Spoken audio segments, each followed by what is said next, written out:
And evening to everybody. For those of you who picked up the, okay, they've all gone, the copper surveys, if you don't know who I am, I'm part of that team that put together that book this year, although I only recently joined. So, of course, these views are my own and may not reflect the views expressed in the publication you have. Okay, slight disclaimer, BBC style. So, I mean, we are pretty bullish. Yeah, I'm on the bullish side of the table. So, I mean, look at it. Market's forward-looking, we know. It's already priced in these surpluses. Every analyst on the street has one. In fact, in the last Reuters poll, the 24 median was 228,000. That's down from 260,000 with the disruptions we've already had to date. So there's already been revisions that side. And again, for 2015, 260,000 coming down from about 300,000. So pencils are already being sharpened in terms of the potential surplus, which is already priced in. I think, you know, the other big issues are points which Olivier has already outlined, and I'll just kind of reiterate some of those. If you look at reserve replacement, and I'll stick to the supply side because we've heard obviously on the consumption side and some more kind of bearish views on the supply side. So reserve replacement obviously is going to get higher as production levels grow, which of course each year they have on an annualized basis.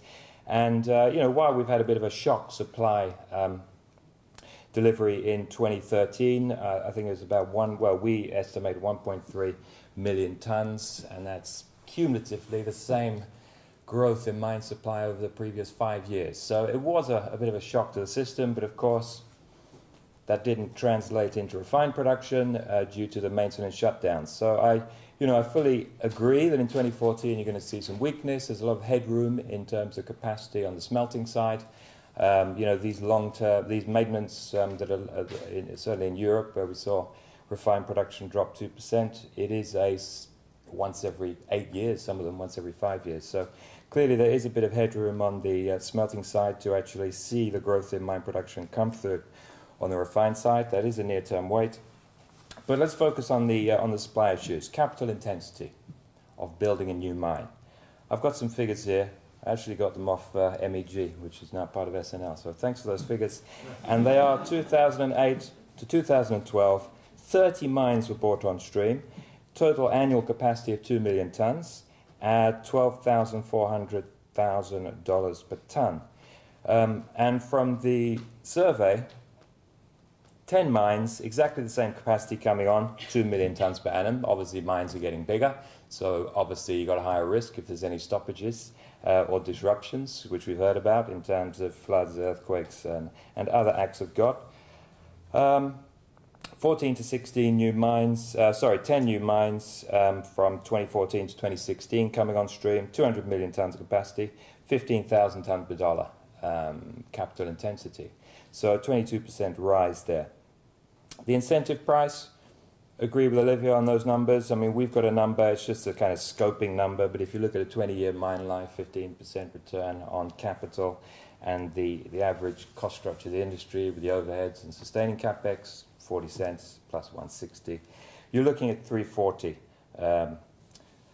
US cents per pound. So for us, you know, obviously spot price is way below the incentive price. You're not incentivizing the miners.